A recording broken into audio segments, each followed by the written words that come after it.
আসসালামু আলাইকুম গাইস, সবাইকে অভিনন্দন জানাচ্ছি। চ্যানেল ভিডিও যারা প্রথম দেখছেন তারা অবশ্যই চ্যানেলটি সাবস্ক্রাইব করে বেল আইকন প্রেস করুন। গাইস, আজকে আলোচনা করব শিক্ষার স্তর ও প্রকারভেদ নিয়ে।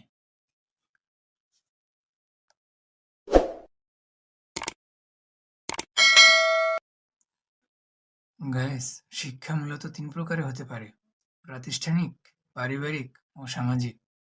প্রাতিষ্ঠানিক: স্কুল, কলেজ ও বিশ্ববিদ্যালয় থেকে একটা নির্দিষ্ট সময় ধরে যে শিক্ষা গ্রহণ করা হয় তাই প্রাতিষ্ঠানিক শিক্ষা।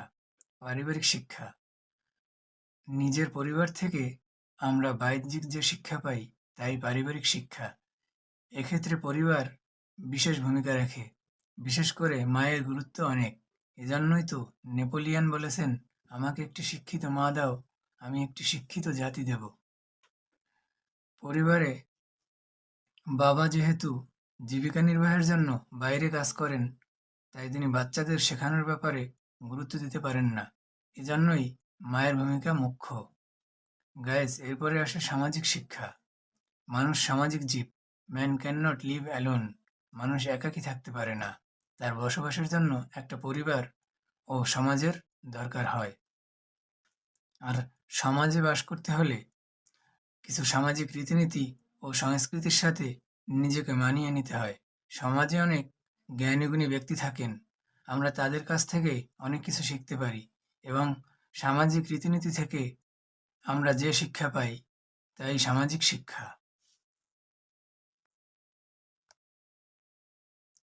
গাইস, শিক্ষার স্তর: প্রাথমিক স্তর, মাধ্যমিক স্তর, উচ্চতর স্তর ও বৃত্তিমূলক শিক্ষা। প্রাথমিক স্তর: শিশুদের জ্ঞানের বিকাশে যে শিক্ষা দেয়া হয় তাই প্রাথমিক স্তর। মাধ্যমিক স্তর: প্রাথমিক শিক্ষার গণ্ডি পেরিয়ে হাই স্কুল লেভেলে অর্থাৎ বিষয়ভিত্তিক জ্ঞান অর্জন ও দক্ষতা বৃদ্ধির জন্য যে শিক্ষা গ্রহণ করা হয় তাই মাধ্যমিক স্তরের শিক্ষা। উচ্চতর শিক্ষা: বিশেষায়িত গবেষণার মাধ্যমে দক্ষতা অর্জন, অর্থাৎ প্রাথমিক ও মাধ্যমিক স্তরের শিক্ষা শেষ করে উচ্চশিক্ষার জন্য যে শিক্ষা নেওয়া হয় তাই উচ্চতর শিক্ষা।